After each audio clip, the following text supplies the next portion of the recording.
नमस्ते बच्चों, एक बार फिर से आपका स्वागत है हमारे इस YouTube चैनल AMS संपूर्ण ज्ञान पे। और आज फिर से हम आप लोगों के बीच लेके आए हैं बिहार बोर्ड कक्षा 8 का ये हमारी दुनिया बुक का इकाई 3 का गौ है। इससे पहले के अध्याय को अगर आपने नहीं पढ़ा है तो आप हमारे प्लेलिस्ट में चले जाएं और वहाँ से जाके इससे पहले के अध्याय को आप पढ़ लें। आज का जो ये अध्याय है यह है सूचना प्रौद्योगिकी उद्योग। इससे पहले हम लोगों ने उद्योग के बारे में पढ़ा, लौह इस्पात उद्योग के बारे में पढ़ा, फिर वस्त्र उद्योग के बारे में पढ़ा और आज का जो ये इकाई 3 का गौ है इसमें सूचना प्रौद्योगिकी उद्योग के बारे में हम लोग पढ़ेंगे। क्या है ये सूचना प्रौद्योगिकी, इसके बारे में इस पाठ में विस्तार से बताया गया है। लेकिन छोटी सी बात आप ये जान लीजिए कि सूचनाओं का आदान प्रदान करना, आंकड़ों का आदान प्रदान करना, एक जगह से दूसरे जगह बिना कुछ भेजे हम अपनी बातों को एक जगह से दूसरी जगह तक पहुंचा देते हैं, या फिर अपने कागजात को एक जगह से दूसरी जगह पहुंचा देते हैं, या फिर अपने खुद के चित्र को, तस्वीर को एक जगह से दूसरे जगह हम पहुंचा देते हैं। जैसे अभी आप मोबाइल से बात कर लेते हैं, मोबाइल के द्वारा मैसेज एक दूसरे को भेज लेते हैं, या फिर वीडियो कॉल पे बात करके एक दूसरे को आप देख लेते हैं और एक दूसरे से सीधा सीधी आप बात कर लेते हैं, चाहे वो कितना ही दूर क्यों ना आपसे हो। या फिर आप किसी कागज़ को एक जगह से दूसरी जगह भेजना होता है, किसी पेपर को एक जगह से दूसरी जगह भेजना होता है, या फिर अभी जो आप इस पाठ को पढ़ रहे हैं इसमें जो आपको ये पुस्तक दिखाई दे रही है, ये पुस्तक आपके स्क्रीन पे दिख रहा है, जबकि वो आपके स्क्रीन में है नहीं, लेकिन वो आपको दिखाई दे रहा है। अभी मैं इस वीडियोस को बना रहा हूँ तो ये मेरे पास है, लेकिन जब आप इसको देख रहे होते हैं तो ये बुक ही आपको दिखाई देता है। तो ये सारा चीज़ जिस प्रक्रिया से होता है उस प्रक्रिया को सूचना प्रौद्योगिकी कहा गया है। इसमें कंप्यूटर है, मोबाइल है, सैटेलाइट है, सभी चीज़, टावर हैं, जिस टावर से आपको नेटवर्क मिलता है, ये सभी इसके अंदर आते हैं। तो क्या कुछ है आज के इस अध्याय में हम लोग सीखेंगे। लेकिन अगर आप चैनल पर पहली बार आए हैं तो आपसे हमारा रिक्वेस्ट है कि प्लीज़ आप इस चैनल को सब्सक्राइब कर लें और सब्सक्राइब के बगल में जो बेल का आइकन है उसको भी प्रेस कर दें, तभी आपको मेरे द्वारा जो नेक्स्ट वीडियो अपलोड होगा उसका नोटिफिकेशन मिल पाएगा। बेल आइकन को ऑल पे क्लिक करना है, तभी नोटिफिकेशन मिलता है। बेंगलुरु से नयन ने अपने जीजा जी को अब उनके मोबाइल फ़ोन पर यह सूचना दी कि उसे अपने प्रमाण पत्र निबंधित कराना है। प्रमाण पत्र मतलब जो भी आपका सर्टिफिकेट होता है वो आपका प्रमाण पत्र होता है, या फिर और भी जो ज़रूरी कागजात होते हैं उसको क्या कराना है, निबंधित कराना है, मतलब जमा कराना है। वह अपने प्रमाण पत्र को उनके ईमेल पर भेज रहा है।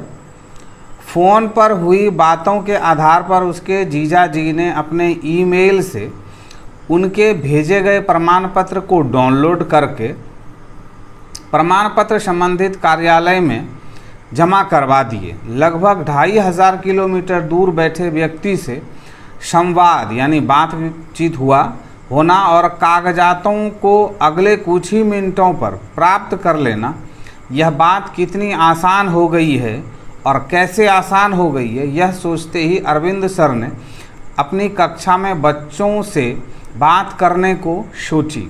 क्या हुआ कि बेंगलुरु में नयन है और वो अपने जीजा जी जो 2-2,500 किलोमीटर दूर कहीं पे हैं, और उनसे वो फ़ोन पे बात करता है कि मुझे अर्जेंट में अपना कागजात जमा कराना है, और वो कागजात अपने जीजा जी को वो भेजता है और उसके जीजा जी उस ईमेल को डाउनलोड करके और फिर वो ऑफिस में जाके जमा कर देते हैं।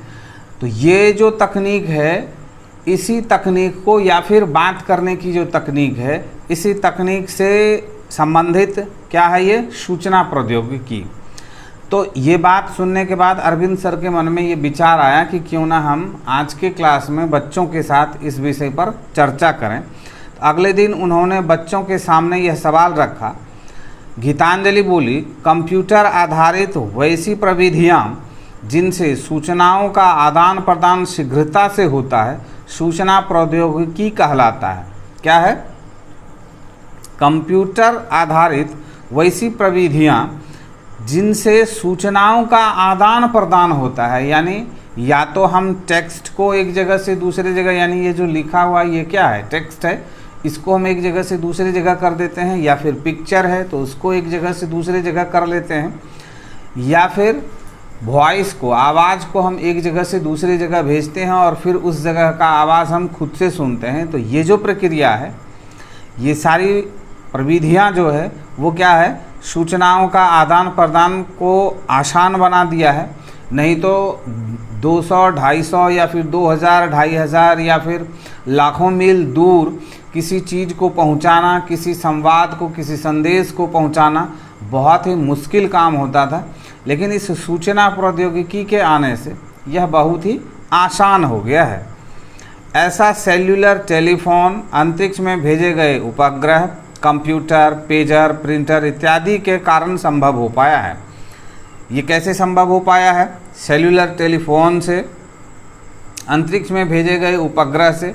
हम जब भी अपने मोबाइल से कुछ भी बात करते हैं तो हमारे मोबाइल से वो बातें निकल के टावर तक जाती है और टावर से फिर वो अंतरिक्ष में जाती है और वहाँ जो उपग्रह लगे हुए हैं उससे फिर दूसरे नेटवर्क को भेजा जाता है और तब फिर वहाँ से उसकी बात हमारी तक आती है और हमारी बात उस तक पहुँचाई जाती है।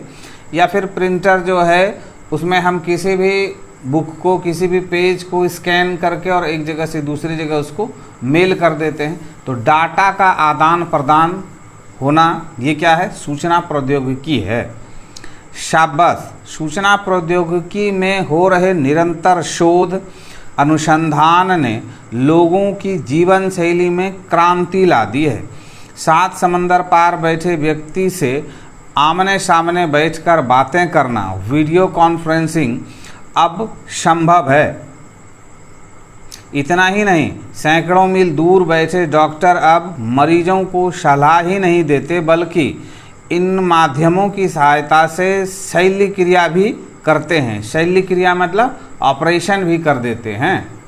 इन कामों के लिए रेडियो, टेलीविज़न, टेलीफोन से भी आगे अब पेजर, लैपटॉप, मापटॉप, टैबलेट, सेल्युलर, लेज़र, अंतरिक्ष उपग्रह एवं उपकरण, radar, LCD, CRT, LED, DVD तथा विभिन्न प्रकार के हार्डवेयर और सॉफ्टवेयर इत्यादि शामिल हैं। ये सभी क्या हैं? ये सभी सूचना प्रौद्योगिकी के से रिलेटेड यंत्र हैं या फिर उनसे रिलेटेड ये उपक्रम हैं। इन्हें उच्च प्रौद्योगिकी कहते हैं। ये प्रौद्योगिकी रक्षा, चिकित्सा, बैंकिंग, मनोरंजन, यातायात सहित जीवन के कई क्षेत्रों में महत्वपूर्ण भूमिका निभा रहे हैं। क्या है? अगर ये सारी चीज़ें नहीं होती तो आज जो इतना आसान तरीके से किसी भी बीमारी का इलाज कर लिया जाता है, दूर बैठे डॉक्टर बहुत सारे मरीजों को इसी प्रौद्योगिकी, सूचना प्रौद्योगिकी के आधार पर वो उसका ट्रीटमेंट कर लेते हैं। या फिर एक जगह से दूसरे जगह रिपोर्ट को भेज दिया जाता है, या फिर बैंकों में बैठे एक जगह से दूसरे जगह के लेन देन को आप बहुत ही आसानी से कर लेते हैं। तो ये सारी चीज़ें नहीं हो पाती। या फिर मनोरंजन के लिए आप जो अभी टीवी और मोबाइल में जो गेम खेलते हैं, या फिर अभी जो आप इस यूट्यूब पे इस वीडियोस को देख रहे हैं, ये सभी चीज़ें संभव नहीं हो पाती। ये सभी चीज़ संभव तभी हो पाया है जब ये सूचना प्रौद्योगिकी उद्योग विकसित हुआ है। इतना कहकर पूरी कक्षा से उन्होंने पूछा, क्या आप बता सकते हैं कि पहले सूचनाएं किन माध्यमों से पहुंचाए जाते थे?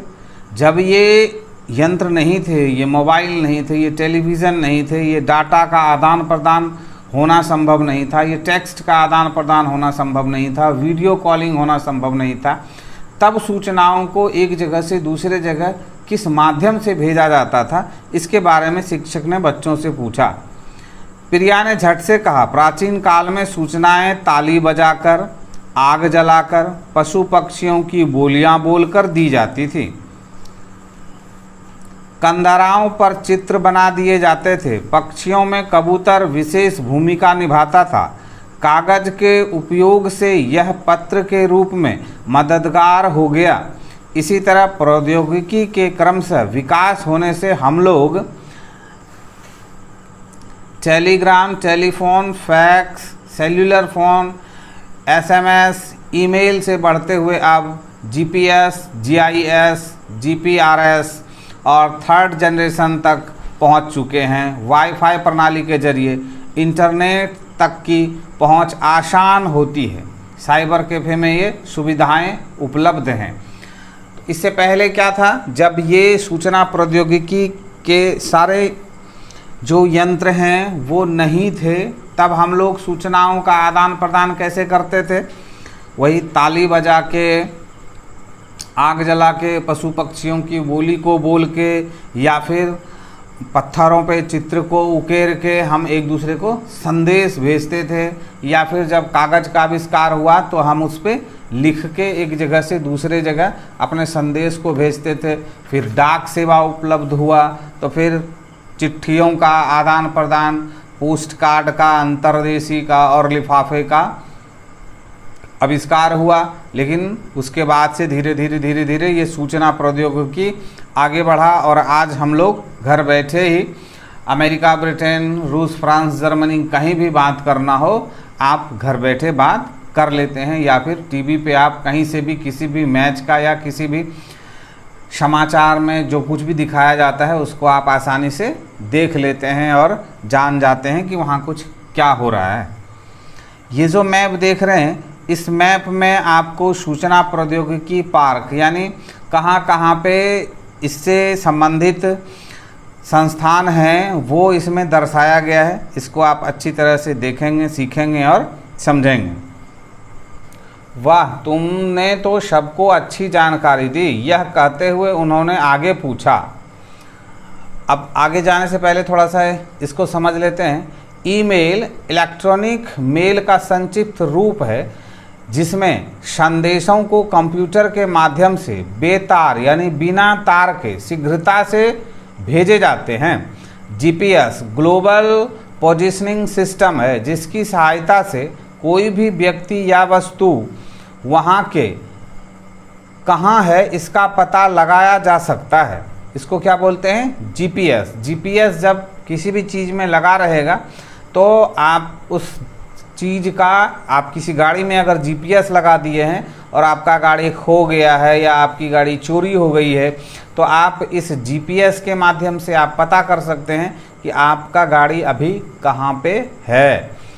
विकसित देशों में छोटे बच्चों के हाथों में GPS युक्त घड़ियाँ पहना दी जाती हैं जिससे उनके गुम होने की स्थिति में उनको खोज निकालना आसान होता है। क्या होता है? विकसित देश जो हैं, जो अमीर देश हैं, सभी तरह से संपन्न देश हैं, वहाँ छोटे बच्चों को GPS वाली घड़ी पहनाई जाती है जिससे क्या होता है कि अगर वो बच्चे खो जाएं तो उस GPS का लोकेशन लिया जाता है और फिर उस बच्चे को उस जगह से जाके खोज लिया जाता है। बिहार राज्य में स्वास्थ्य समिति द्वारा संचालित जीवन रक्षक वाहन GPS से युक्त है जिससे वाहन की स्थिति नियंत्रण कक्ष के कंप्यूटर पर प्रदर्शित होती रहती है। बिहार में जो स्वास्थ्य समिति द्वारा संचालित जीवन रक्षक वाहन है उसमें भी GPS लगा हुआ है और इस GPS के लगे होने से क्या होता है कि वो वाहन अभी कहाँ पे है, किस जगह पे है, ये नियंत्रण कक्ष में कंप्यूटर पर प्रदर्शित होते रहती है कि वो अभी कहाँ है। अब देखिए, अच्छा, क्या यह भी बता सकते हैं कि इन प्रौद्योगिकियों की उपयोगी वस्तुएं और उनके कार्यक्रम तैयार कहाँ होते हैं? आरती ने तुरंत अपने हाथ ऊपर किए। सर का इशारा पाकर उसने कहना शुरू किया, श्रीमान, इस उद्योग को ज्ञान आधारित उद्योग भी कहते हैं क्योंकि इसमें नित्य नए अनुसंधान और क्रियाशोधों के जरिए इन्हें और भी उपयोगी बना दिया जाता है। इस तरह की गतिविधियों का केंद्र बेंगलुरु, मुंबई, दिल्ली, हैदराबाद, पुणे, चेन्नई, कलकत्ता, कानपुर, लखनऊ, बेलापुर, गुड़गांव, कोच्चि आदि शहरों में है। सूचना प्रौद्योगिकी का आधार सॉफ्टवेयर है। सूचना प्रौद्योगिकी का आधार क्या है? सॉफ्टवेयर है। आपके मोबाइल में अगर सॉफ्टवेयर नहीं है तो फिर आपका मोबाइल किसी काम का नहीं रह जाता है। ऐसे 20 सॉफ्टवेयर प्रौद्योगिकी पार्क भी विभिन्न शहरों में हैं। सॉफ्टवेयर का विकास करने वाले विशेषज्ञों का दल यहाँ 24 घंटे अलग अलग शिफ्टों में काम करते रहते हैं। पटना के गांधी मैदान स्थित विस्कोमान भवन और रांची के शामलोंग में ऐसे सॉफ्टवेयर पार्क हैं। पुणे पहला वाईफाई शहर है। इस बीच कमला बोल उठी, सर बेंगलुरु ऐसे उद्योगों का मुख्य केंद्र है, इसलिए इसे सिलिकॉन नगर भी कहते हैं। यहाँ कई कंपनियों के दफ्तर हैं जहाँ लोग दिन रात काम करते रहते हैं। तो ये जो सूचना प्रौद्योगिकी में जो यंत्र चलते हैं, ये जो आप फ़ोन पे बात करते हैं या फिर वीडियो कॉन्फ्रेंसिंग बात होता है या फिर आप टेक्स्ट भेजते हैं या फिर इमेज भेजते हैं, ये कैसे संभव हो पाता है? ये सॉफ्टवेयर के द्वारा संभव हो पाया है। और ये सॉफ्टवेयर को चलाने के लिए 24 घंटे वहाँ पे वर्कर शिफ्ट में काम करते हैं। 8-8 घंटे का शिफ्ट होता है और 3 शिफ्ट में वो काम होता है, तभी वो सॉफ्टवेयर चलता है।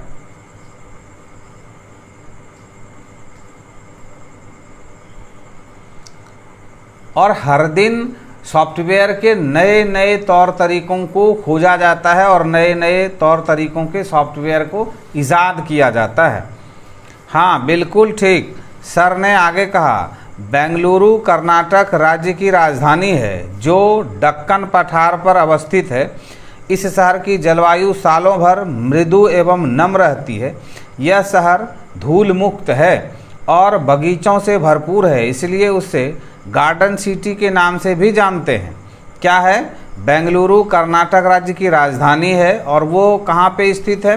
दक्कन का जो पठार है उस पे अवस्थित है। वहाँ की जलवायु जो है वो क्या है? मृदु है, मतलब बहुत ही सुहावनी है, नम है। तो इस शहर में धूल बहुत कम होते हैं और बाग बगीचे बहुत अधिक हैं, इसीलिए इसको क्या गार्डन सिटी के नाम से भी जाना जाता है। सूचना प्रौद्योगिकी से जुड़े विशेषज्ञ, कार्य अनुभवी, मानव संसाधन तथा प्रबंधन यहाँ सर्वाधिक संख्या में उपलब्ध है।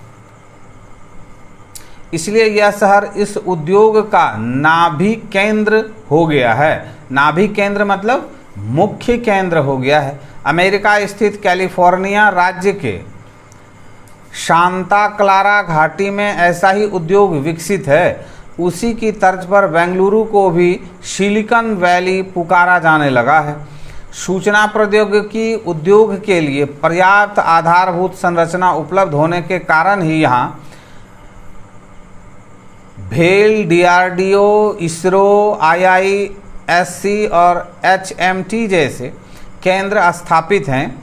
उसके अलावा गैर सरकारी क्षेत्र की Infosys, General Electronic, Accenture, Wipro, TCS, Microsoft, Apple इत्यादि जैसी कंपनियां भी सूचना प्रौद्योगिकी उद्योग का कार्य कर रही है। ब्रांडेड जैसी सेवाएं सूचनाओं को तेजी से, ब्रॉडबैंड जैसी सेवाएं सूचनाओं को तेजी से पहुंचाती हैं। गूगल और याहू जैसे सर्च इंजन से दुनिया भर को जानकारी शीघ्रता से ढूंढी जा सकती है। इस उद्योग में विंडोज़ 8 और iOS 5 जैसी प्रणालियों ने सूचनाओं को और तेज़ी से पहुंचाने का काम किया है। अब तो छोटे शहरों में सिनेमा गृहों में भी सैटेलाइट के माध्यम से डिजिटल फिल्में दिखाई जाती है। वेबसाइट की मदद से रिजल्ट, आवेदन, अन्य जानकारी घर बैठे या साइबर कैफ़े से प्राप्त की जा सकती है। अब हम आप जो वैकेंसीज़ निकलते हैं उसका जो फॉर्म भरते हैं वो हम घर बैठे ही ऑनलाइन कर देते हैं। हम पैसे का ट्रांजैक्शन जो करते हैं वो अपने मोबाइल से कर लेते हैं। ये सब कैसे संभव हो पाया? इसी सूचना प्रौद्योगिकी के कारण ये सारी चीज़ें संभव हो पाई। ट्रेनों के आरक्षण, बैंकिंग कार्य, खरीदारी सभी इनसे संभव हो गया है।